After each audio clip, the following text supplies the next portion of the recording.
An armed robbery near Tigerland left 2 suspects on the run. We'll have more on what police are looking for. One former SEC quarterback is finding himself in trouble with the law. We'll see on what's in store for his future. And later today is a big day for the 5 remaining presidential candidates. We'll update you on who's close to winning the nomination. Don't go anywhere. Newsbeat starts right now.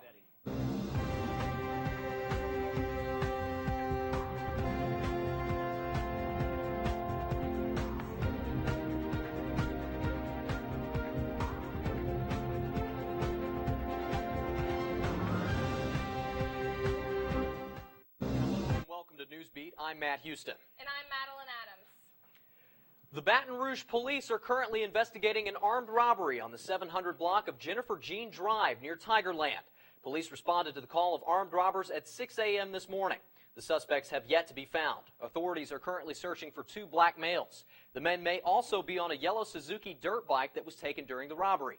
No injuries were reported in the incident. The Rio Olympics are quickly approaching, and some athletes at LSU are hoping to make it there to compete at that high level. One former Tiger will be there to represent his country. Tiger TV reporter Jasmine Ray has a story. Ready? Go! Gabriel Mvumvure, that's my name.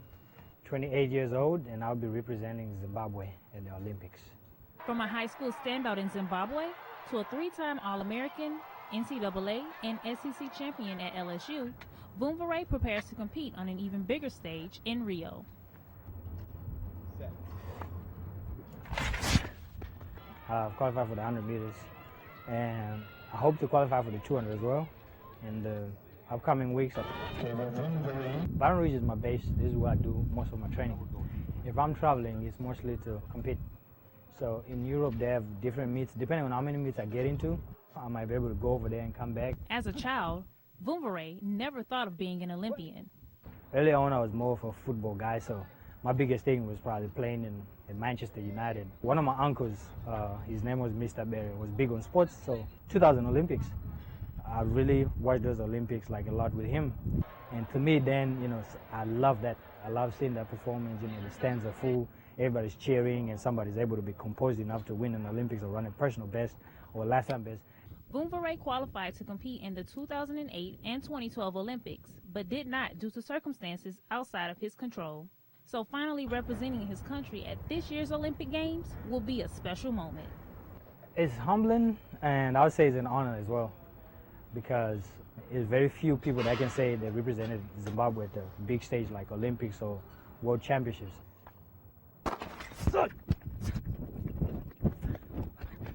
The biggest thing is to be able to do well at the Olympics, because, you can have Olympians all over the place, but there will be very few people that can say they're Olympic finalists or Olympic medalists, which is something I'm looking forward to.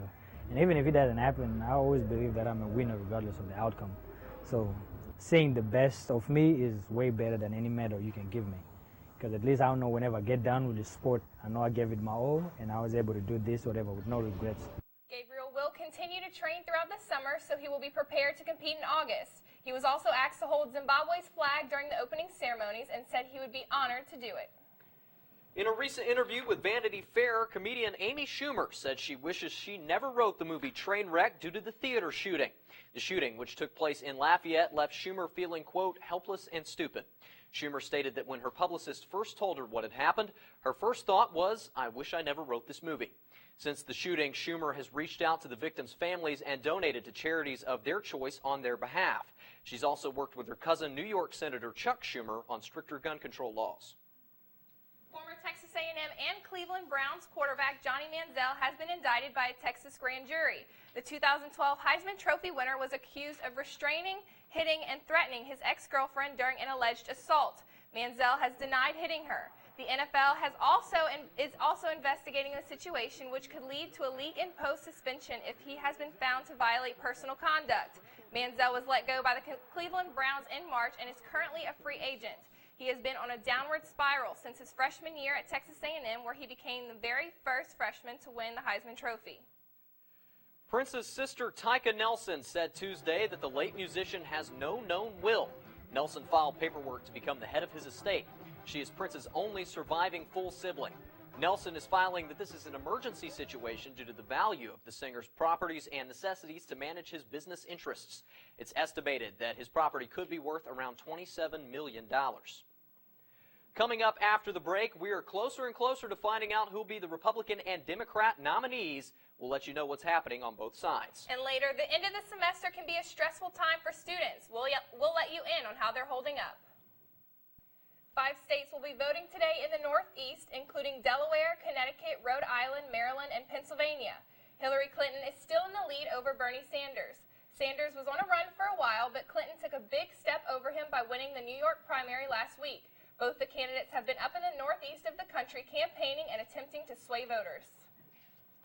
Here's a look at the current amount of delegates each candidate has. Whoever reaches 2,883 delegates will become the Democratic nominee.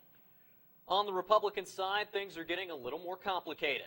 Ted Cruz and John Kasich are joining together in a final attempt to take down current leader Donald Trump. They'll divide their efforts in the upcoming states to hopefully split their votes and be able to knock out Trump. This move shows how strong of a following Trump has gained and that it would take 2 candidates joining together to stop him. Trump is not pleased with the move Kasich and Cruz are making.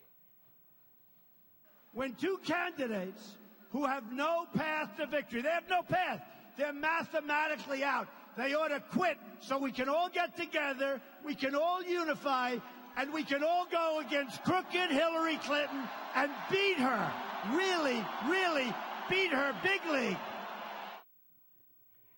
Trump currently has 845 delegates and will need 1,237 to be the nominee.